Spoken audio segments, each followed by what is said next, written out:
আসসালামু আলাইকুম। সবাইকে স্বাগত জানাচ্ছি আজকে নতুন একটি রেসিপি দেখার জন্য। আজকে আপনাদের সাথে শেয়ার করব সাবুদানার ফুড কাস্টার্ড তৈরির সহজ একটি রেসিপি। কাস্টার্ড পাউডার ছাড়াই আজকের এই সাবুদানার ফুড কাস্টার্ডটা তৈরি করে আমি আপনাদেরকে দেখাবো। খুব সহজেই অল্প সময়ে তৈরি করে নিতে পারেন। খেতে কিন্তু দারুণ মজার হয়, আমাদের স্বাস্থ্যের জন্য অনেক উপকারী এই সাবুদানার ফুড কাস্টার্ড। চলুন দেখে নিই কীভাবে খুব সহজে তৈরি করে নিতে পারি। পুরো প্রস্তুত প্রণালী। আমি এখানে একটা বাটিতে 2 টেবিল চামচ কর্নফ্লাওয়ার নিয়ে নিলাম। তারপরে এখানে নর্মাল পানি আমি 4 টেবিল চামচ নিয়ে এখন এই কর্নফ্লাওয়ার আর পানিটাকে ভালো করে মিশিয়ে নিব। অবশ্যই ভালো করে মিশাতে হবে যাতে কোনো লাম্পস না থাকে। তো ভালো করে মেশানোর পর এই বাটিটাকে রেখে দিচ্ছি এক সাইডে। আর এদিক দিয়ে আমি চুলায় একটা প্যানে 1.5 লিটার গরুর দুধ নিয়ে নিয়েছি। চুলার আঁচটা ফুল আঁচে রেখে কিছুক্ষণ জাল করে নিচ্ছি দুধটা ফুটে আসা পর্যন্ত। কিছুক্ষণ পর যখন দুধটা ফুটে এসেছে দিয়ে দিচ্ছি এখানে মেজারমেন্ট কাপে 1 কাপ কনডেন্স মিল্ক। মিষ্টির পরিমাণটা আপনারা যেরকম পছন্দ করেন তেমনই দিবেন। আমি কিন্তু চিনি দিব না, এই 1 কাপ কনডেন্স মিল্কে এটা মিষ্টি হয়ে যাবে। তারপর যদি আপনারা মিষ্টির পরিমাণটা বাড়িয়ে দিতে চান তাহলে কনডেন্স মিল্কের পরিমাণটা বাড়িয়ে দিবেন বা চিনি অ্যাড করবেন। তো আমি এখন প্রায় আরও 5 মিনিটের মতো জাল করে নিয়েছিলাম দুধটাকে। 5 মিনিট জাল করার পর যে কর্নফ্লাওয়ার আর পানিটা মিশিয়ে রেখেছিলাম সেটা অল্প অল্প করে দিয়ে তারপর এভাবে অনবরত নাড়ছি যাতে নিচে দিয়ে দলা না পেকে যায়। অবশ্যই খেয়াল রাখতে হবে কর্নফ্লাওয়ারটা মেশানো পানিটা যখন দুধে মেশাবেন তখন এভাবে অনবরত নাড়তে হবে, না হয় নিচে দিয়ে দলা পেকে যাবে। তো এভাবে অনবরত নেড়ে আমি দুধটাকে জাল করে নিচ্ছি। দুধটাকে প্রায় 7 থেকে 8 মিনিট জাল করে নিয়েছি। তো দুধটা কিন্তু অনেকটা ঘন হয়ে গিয়েছে, ঠিক এরকম। 8 মিনিট পর আমি চুলা থেকে নামিয়ে নিয়েছি এই হাঁড়িটাকে। তারপর এই দুধটাকে ঠান্ডা হওয়ার জন্য অপেক্ষা করছি। দুধটাকে রেখে দিচ্ছি ফ্যানের নিচে ঠান্ডা হওয়ার জন্য। আর এদিক দিয়ে আমি সাবুদানাগুলো সিদ্ধ করে নিব। তার জন্য আমি এখানে প্রায় 1.5 লিটারের মতো পানি ফুটিয়ে নিয়েছি। পানিটা ফুটে যাওয়ার পর আমি এখানে সাবুদানা দিয়ে দিলাম। আমি এখানে 1 কাপের চেয়ে একটু বেশি সাবুদানা ভিজিয়ে রেখেছিলাম 10-15 মিনিটের মতো। তারপর এখানে সাবুদানাগুলো সিদ্ধ করে নিচ্ছি।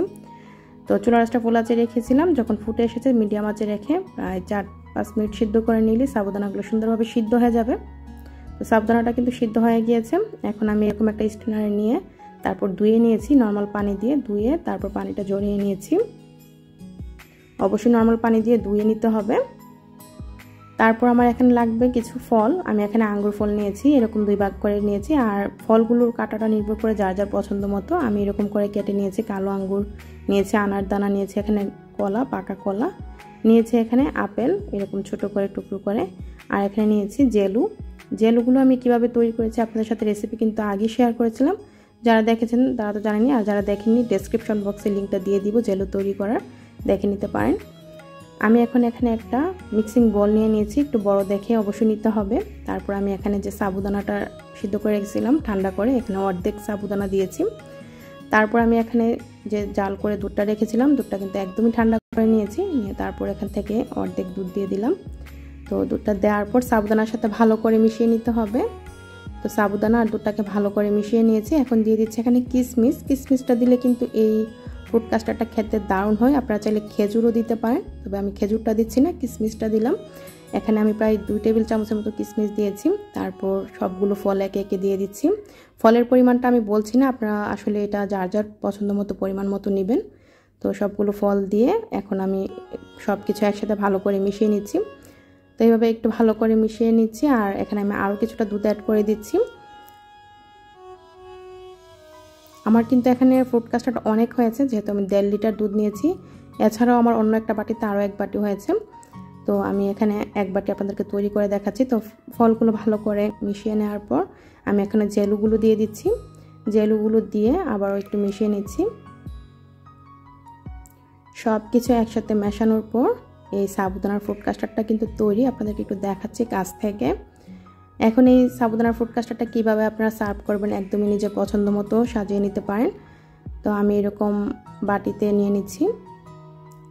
আর এই সাবুদানার ফুড কাস্টার্ডটা চেষ্টা করবেন একদম ফ্রিজে রেখে ঠান্ডা করে খাওয়ার জন্য। ফ্রিজে রেখে ঠান্ডা করে খেলে অনেক বেশি মজার হয়। ইফতারে অবশ্যই তৈরি করবেন কিংবা ঈদেও তৈরি করতে পারেন। একদিন আগেও যদি তৈরি করে ফ্রিজে রেখে দেন 1-2 দিন ফ্রিজে এটা ভালো থাকে, স্বাদ একদমই নষ্ট হয় না, একদম ফ্রেশ স্বাদ থাকে। তো খুব সহজেই কিন্তু এই সাবুদানার ফুড কাস্টার্ডটা তৈরি করা যায়। নিশ্চয়ই দেখেই বুঝতে পারছেন আসলে এটা খেতে অনেক বেশি মজা হয়। যারা খেয়েছেন তারা তো জানেনই, যারা এই রেসিপিটি এখনও ট্রাই করেননি অবশ্যই বাসায় ট্রাই করবেন। আশা করি আপনাদের কাছে অবশ্যই ভালো লাগবে। আর রেসিপিটি কেমন লেগেছে আপনাদের কাছে অবশ্যই মতামত জানাতে ভুলবেন না। রেসিপিটি ভালো লাগলে লাইক, কমেন্ট, শেয়ার দিয়ে সাথেই থাকবেন। আমার আজকের রেসিপিটি দেখার জন্য আপনাদের সবাইকে অসংখ্য ধন্যবাদ। সবাই ভালো থাকবেন, আমার জন্য দোয়া করবেন। আল্লাহ হাফেজ।